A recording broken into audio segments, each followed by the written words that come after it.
Standard 7 subject general science unit 7 motion force and work.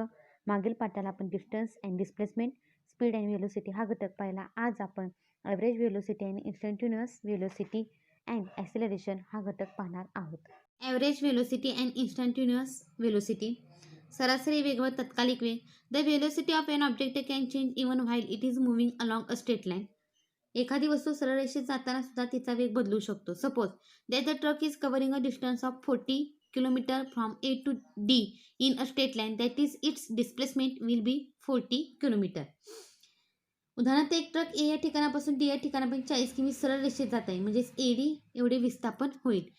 If it requires altogether 1 hour for this, its average velocity is 40 km per hour. However, if the truck traverses the 10 km distance AB in 10 minutes, BC in 20 minutes and CD in 30 minutes, then बघा काय सांगितलेलं आहे.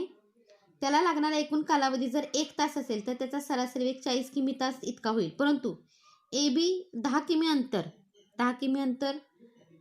ट्रकने 10 मिनिटात, BC अंतर 20 मिनिटात आणि CD हे अंतर 30 मिनिटात पार केले असेल. म्हणजेच AB 10 किलोमीटर आहे तर 10 मिनिटात, BC 10 किलोमीटर आहे तर 20 मिनिटात आणि CD 20 किलोमीटर असेल तर 30 मिनिटात हे अंतर पार केले असेल तर बघा velocity for distance AB in kilometre per hour. AB अंतराचा प्रति तास वेग किती असेल? 10 किलोमीटर 10 मिनिट्स, म्हणजेच AB अंतर 10 किलोमीटर 10 मिनिट्स, म्हणजेच 60 किलोमीटर 16 मिनिट्स, म्हणजेच काय येणार 16 kilometre per hour. Now deduce the velocities for the distance BC and CD. We see that the velocity of truck is different in the different segment of the road AB, BC, CD. आता BC व CD अंतरासाठी वेग काढा. याचा अर्थ AB, BC व CD या भागासाठी ट्रकचा वेग वेगवेगळा आहे. However, the average velocity for the entire route AD is 40 km per hour. परंतु संपूर्ण रस्त्यासाठी सरासरी वेग 40 किमी तास इतका आहे.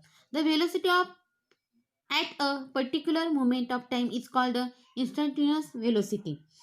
एका विशिष्ट क्षणी असलेल्या वेगाला तत्कालिक वेग असे म्हणतात. The instantaneous velocity can be different at different times. हा वेगवेगळ्या वेळी वेगवेगळा असू शकतो.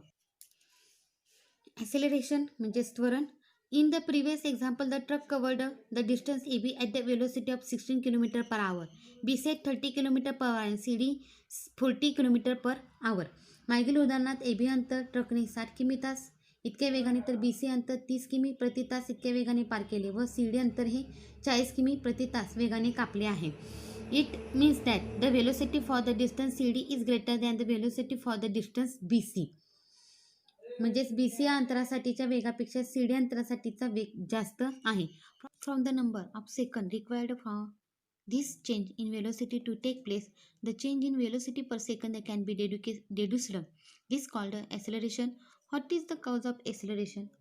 वेगातील हा बदल किती सेकंदामध्ये होतो त्यावरून प्रति सेकंदात होणारा वेगातील बदल काढता येतो. त्यालाच त्वरण असे म्हणतात. हे त्वरण कशामुळे घडते बघा. You know that the truck driver increase or decrease the velocity of the truck by means of the accelerator. ट्रकचा चालक त्वरकाचा वापर करून वेग जास्त किंवा कमी करत असतो हे तुम्हाला माहीत आहे. You might have seen a toy car that runs on a clockwork spring. स्प्रिंगवर चालणारी खेळण्यातील मोटार तुम्ही पाहिली असेल. When it is released on a flat floor after winding up the spring it goes in a straight line. सपाट जमिनीवर चावी देऊन सोडल्यावर ती सरळ जाते परंतु एका बाजूने धक्का दिल्यास दिशा बदलून ती पुढे जाते. However, when it is hit on one side, it changes direction and keeps going. If it's collides into wall, it stops. It means that the velocity changes. पुढे भिंतीला थडकल्यास थांबतेस म्हणजे तिच्या वेगात बदल होतो. हा बदल कसा घडला? त्या मोटारीचा बाहेरील कशाशी तर संपर्क आल्याने हे घडते. How did this change take place? It happened because the car comes into contact with something external to it.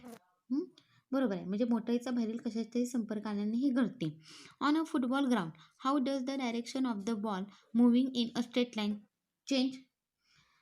फुटबॉलच्या मैदानावर सरळ जात असलेल्या चेंडूची दिशा कशी बदलते? We see some player changing its direction by kicking it. एखादा खेळाडू तो चेंडू पायाने ढकलून त्याची दिशा बदलताना आपण पाहतो. When its direction changes the velocity of the ball changes. That is to say as acceleration takes place the interaction that brings about the acceleration is called a force acts on a body. दिशा बदलल्यामुळे चेंडूचा वेग बदलतो म्हणजे त्वरण करते. हे त्वरण घडवणारी जी काही आंतरक्रिया आहे तिलाच बल असे म्हणतात. हे बल वस्तूवर कार्य करते. Force acts on a body म्हणजेच बल वस्तूवर कार्य करते.